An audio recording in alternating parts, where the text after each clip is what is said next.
All right, it looks like there could be some big changes on the way for college football, and leave it to the NCAA. They move like turtles when adopting new rules and changing the game.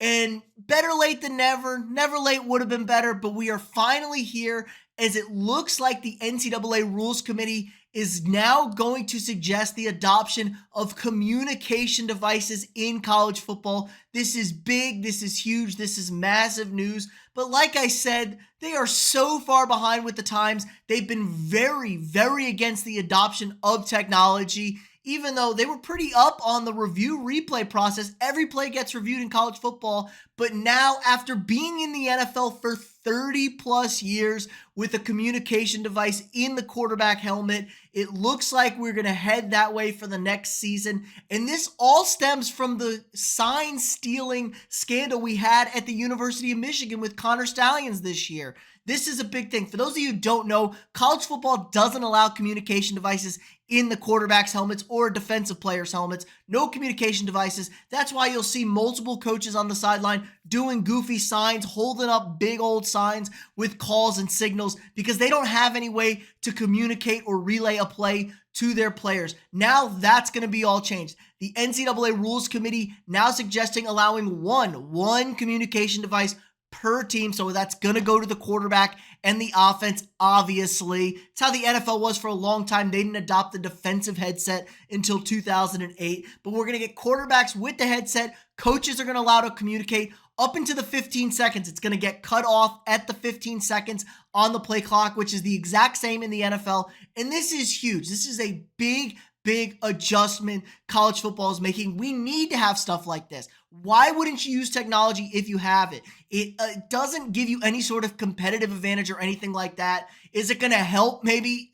With hostile road crowds, maybe, but it's pretty hard to hear those things if you haven't listened to what it sounds like in the headsets. It's not crystal clear radios. I still think they need to somehow find a way to update those things. It is 2024. It should be smooth and crystal clear. It's a better than what it was, but it's still not good enough. We're also going to allow tablets on the sideline for players and coaches to replay live in-game stuff. They haven't had iPads or tablets on the sidelines ever. You've seen it for years now in the NFL. Players, coaches going through plays, breaking stuff down. That hasn't been an option for college football players. Now they're going to have that access on the sideline and at halftime to make adjustments. I think we're going to see a better quality product now. Now, some are going to say the best teams and the best coaches are going to now take full advantage of that. But I think this really helps level out the playing field. If you're a good coach and maybe your team isn't as good, you can make adjustments. It's so much easier. We should be helping the access to these kids to help learn, develop, break down stuff on the film live in game, because that's what you're doing in the NFL, and that's the goal of most of these players, to play on Sundays. We're also going to have a 2-minute timeout similar to the 2-minute warning, where we can get a clock stoppage, kind of reset everything for the change of timing rules in the 2 minutes in college football. It's just an extra timeout, another TV timeout. College football really helped speed the pace of play in games this past season after they got rid of clock stoppages for first downs until it was inside of 2 minutes. So getting rid of that helped speed games up. This will only be a little break. I like it. 2-minute warning's awesome. It's a free timeout. The offense, they do get help with the clock stopping on first downs inside of 2 minutes, but it just kind of gets the game flow, gets you ready for that final push. But I can't believe we've actually gotten to the point where the NCAA has gotten their head out of their ass. Now, they're dealing with a lot of other issues with NIL and nonsense like that, but they agreed to get the headsets in. They ran the trial run this bowl season. It was overwhelmingly loved by the players that played in the bowl games with the headsets. Everybody enjoyed it. Now, it's a much different environment in the bowl games than it is in college football normal Saturdays. Are we going to have some shenanigans going on?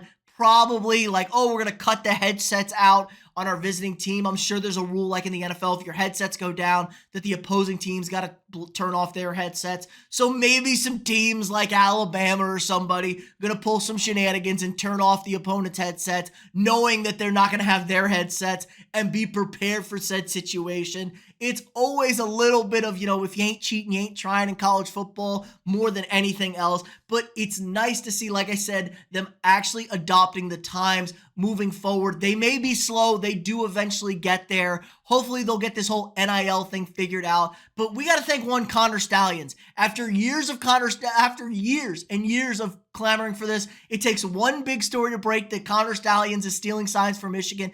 Every coach has a guy that's been stealing signs. Now, did Stallions go a little bit over? Possibly. We don't know. But it just took a big public story to finally get them to change. But that shows what the NCAA and their track record is like. It's a bunch of rich bureaucrats who don't do shit, who don't care about college sports. They definitely don't care about college football. And it's really, really disheartening. But positive news for once from the NCAA. It isn't official yet. There is going to be a vote in April to solidify this. It's going to get passed. Now, maybe some goofballs are going to pay off these idiots and they don't pass it.